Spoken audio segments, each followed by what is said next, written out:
Yo, what's good, YouTube? It's your boy AJ. I'm here with Rage, Cypher, and Chubbs. Make sure you guys hit that like button, subscribe, follow us on Instagram at Next Kingdom One. All our Twitters are scrolling at the bottom, and check out nextkingdom.net for your latest articles. Today, we're just coming off a crucial All-Star break. This next half of the Nets season is really going to determine where we are in the lottery. So this is going to be very interesting to talk about, but we wanted to break down the second half. What are we expecting? The strength of schedule. What do you guys really like? Well, we looked at the strength of schedule before we got on here, and what are we 15th? Yep, right How dead do you, even.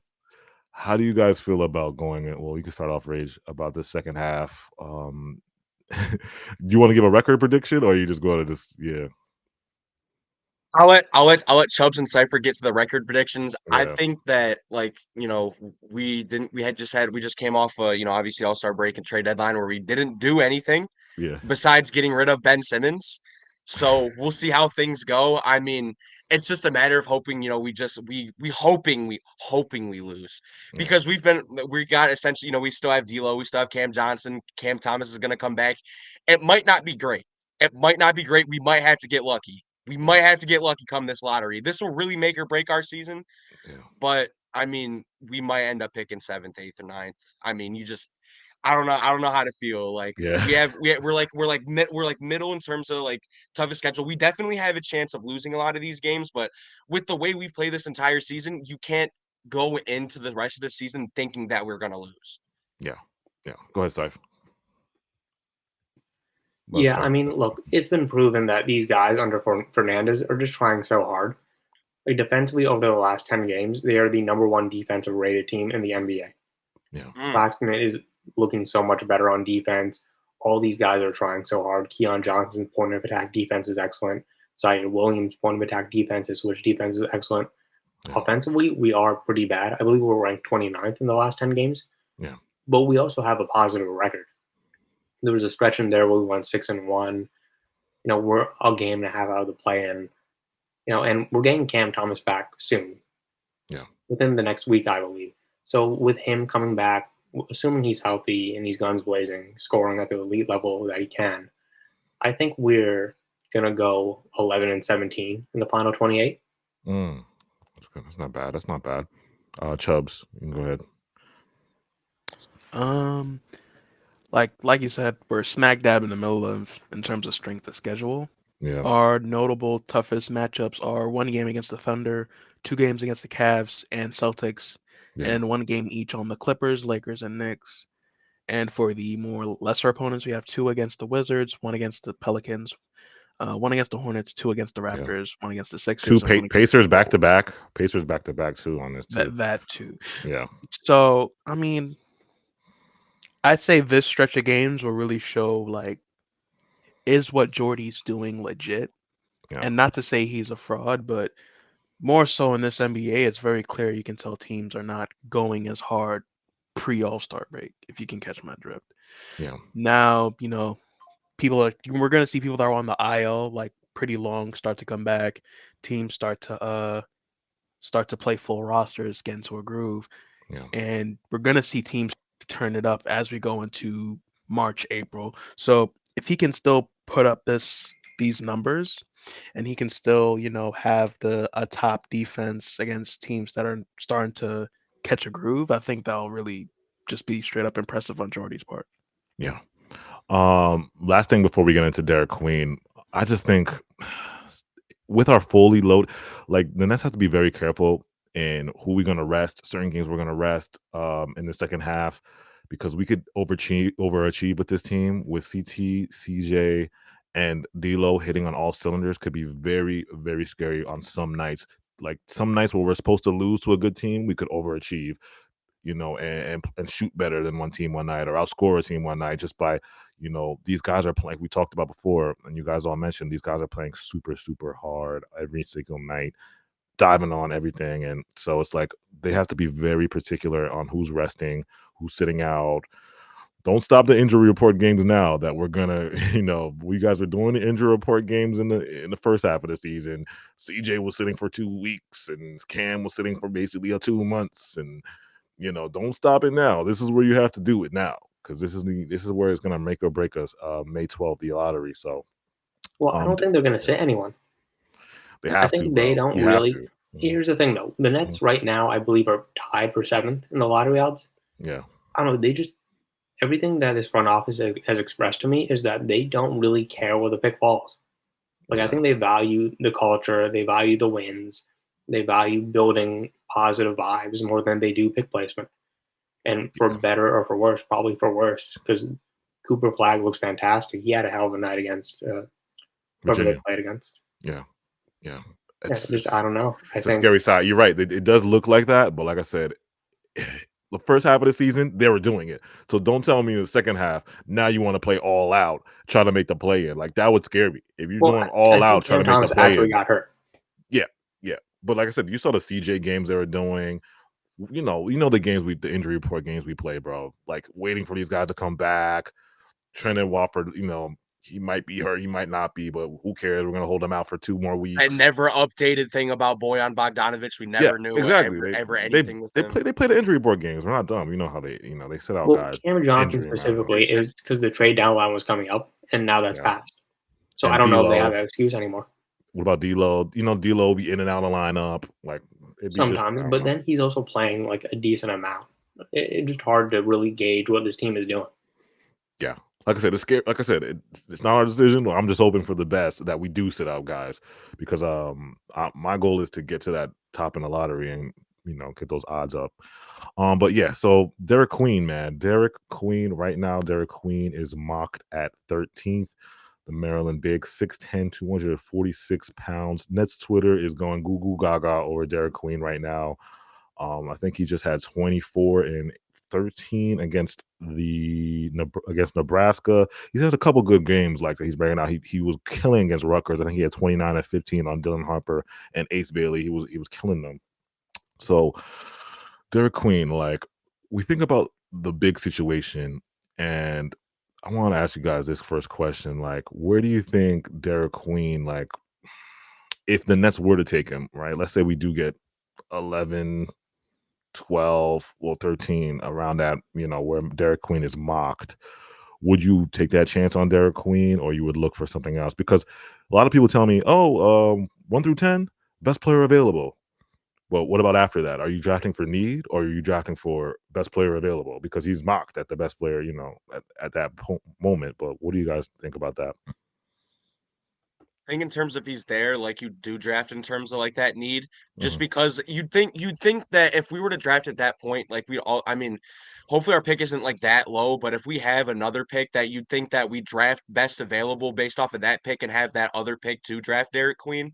Yeah. Obviously, we do kind of need a center. I mean, who knows? Obviously, what's going to happen with Dayron, and just that added type of a need of an actual big and Yeah. with Derik Queen's obviously offensive capabilities, kind of being able to create a little bit in the paint and stuff. Like his Mm. footwork's obviously amazing. He can pass a little bit too, and Yeah. obviously brings that big rebounding aspect that we also need and that type of defense as well. So Derik Queen would be a good selection if he is there, and we have already drafted. Yeah. What about you, Saif? Okay, so I wouldn't draft him without a lottery pick. If Okay. he's available and with one of the Bucks picks or the Knicks pick or the OKC pick, then yeah, I would consider the risk. But Okay. his play style doesn't fit the modern NBA. Yeah. 20 years ago, he would have been a very good player, but he's a post, mid-range, heavy big, very good footwork, can attack the rim, but he's not great enough at those things to really justify his lack of three-point shooting. Like he's 2 of 22 on three for season. Yeah. Defensively, he's just slow.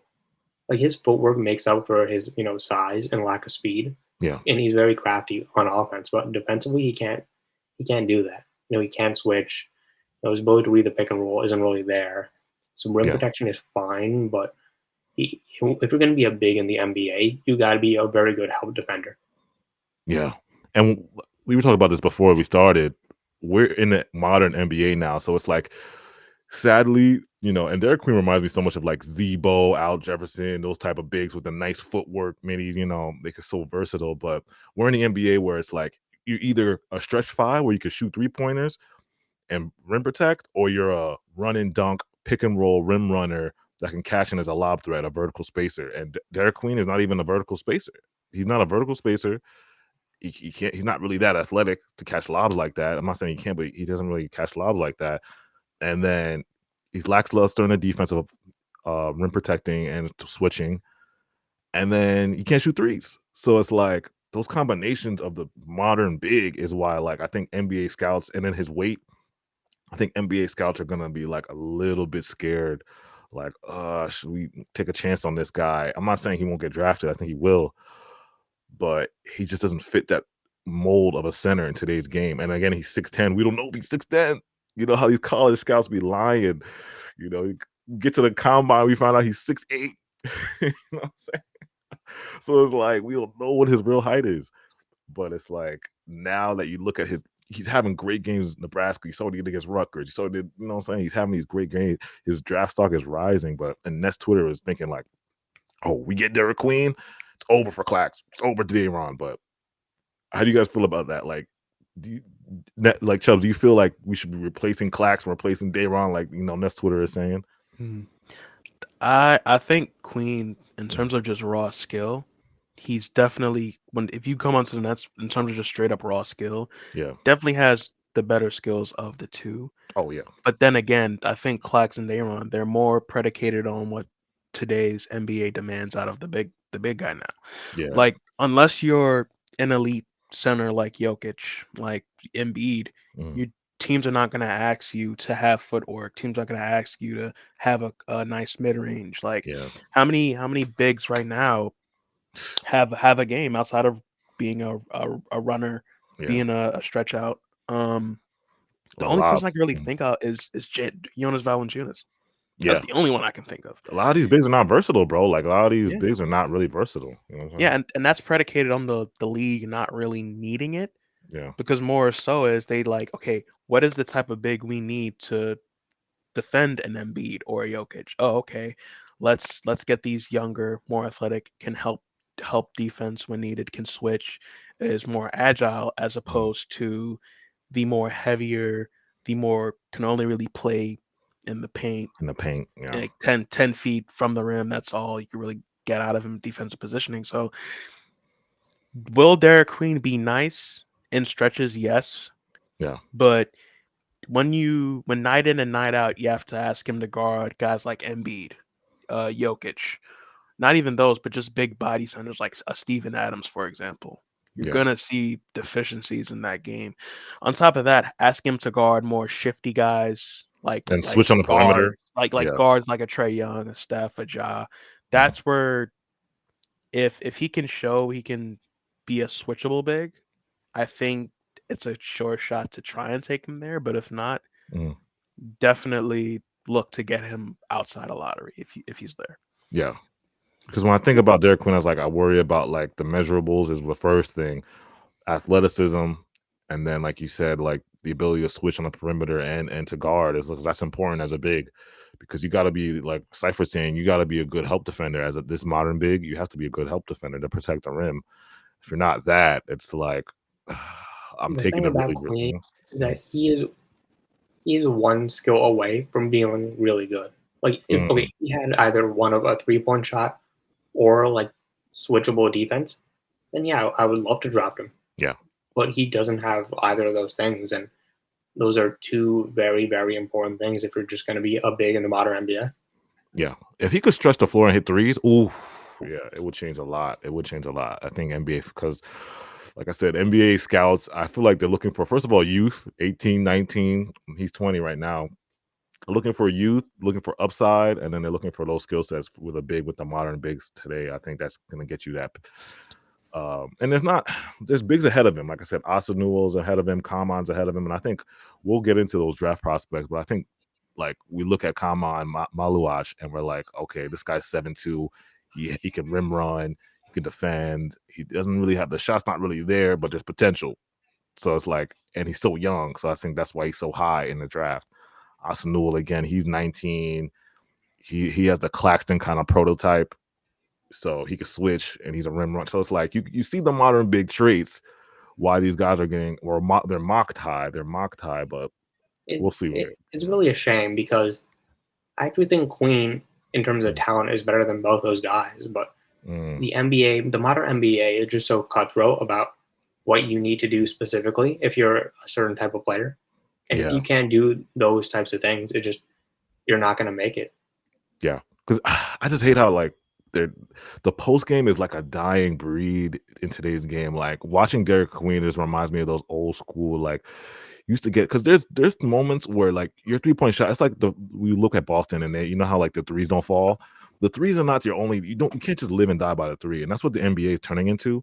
So now it's like the ability like what Derik Queen has is to take advantage of like little guys in the post, and hit guys in the post and post up moves footwork, sky hooks, up and unders, fadeaway shots. Like that is such a dying thing in the NBA. Like a lot of these guys don't post up anymore. It's just shoot, Well, turn and face, drive players or shoot. players do post up. Yeah, It can't come at the cost of 3-point shooting. yeah, Mhm. yeah. I'm not And saying the it's not game a is dead thing, but it's like we don't see post ups like that a lot anymore. You know what I'm saying? It's not like a certain players we do, but it's not like a go to no more. You know It's what I'm not saying? common in the NBA Not anymore. No. common. the game is so fast now. Like Yeah, can it really exist outside of can multiple teams have a center where the game is predicated on post ups in a game that's so yeah, fast? It's like post ups slow the offense down. Like yeah, it grinds its well. yeah. Well, They you want Yeah, can to. if you have Jokic. there's not even a center too that you really have that's gonna just go to work in the post the entire game and it just be strictly post work that you're gonna be Yeah, finding that this guy is, doing. Some of all of these guys essentially have this, kind of a 3-point shot or at least yeah. something outside of just, being able to work in the paint. Yeah, because my thing is, if your 3 point shot's not going, you have that post up, and that's not gonna fail you because you're bigger, you're stronger, you got the moves. That's where you go to get your game set off. You know what I'm saying? If you're not, because 3 point shots are, you can't just live and die by it. And it's like with Clowney, he can shoot all the threes in the world, but when he's off, he's garbage. He can't do nothing else. Like he has no other skill set besides just shooting threes. You want to have something in your bag. So let's say my three's not falling. Okay, yo, post up, call for the ball. And then you just take the 6'2" guy that's trying to guard you. You take him to the post and you score. Like it's just an annoying thing in the NBA. But we could rant about that all night. Make sure you guys hit that like button, subscribe, follow us on Instagram. That's Kingdom One. All our Twitters are scrolling at the bottom. We're going to be doing a lot more draft content. So comment in the comments. Let us know what you guys think about Derik Queen and some other prospects that you guys would like to take a look at. And we'll do a deeper dive into these prospects. Appreciate you guys so much. We'll be back.